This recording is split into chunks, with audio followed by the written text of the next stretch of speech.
كنعتقد انه بزاف الناس عندها ادراك بمكان اتخاذ القرار، وفعلا تصدمت ملي بقيت كنسمع انه في الدماغ، لا ماشي في دماغك.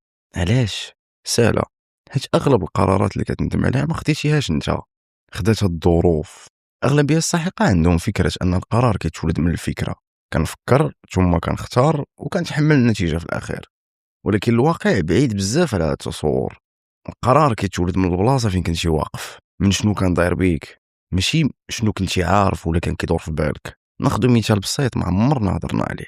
نفس الشخص يقدر يقول لا في خدمته بكل سهوله، ولكن ما يقدرش يقولها في العلاقه.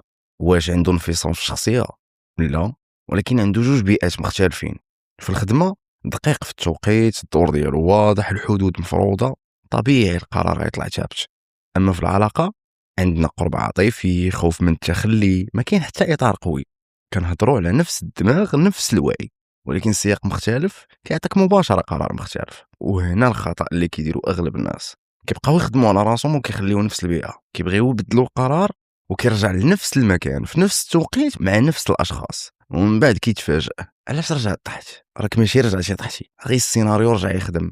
خصنا نفهموا واحد النقطه مهمه. الدماغ كيتاخذ القرار بناء على الاشارات اللي جايه من السياق، يعني من البيئه، وهذا الشيء كامل قبل ما الفكره تكون اصلا.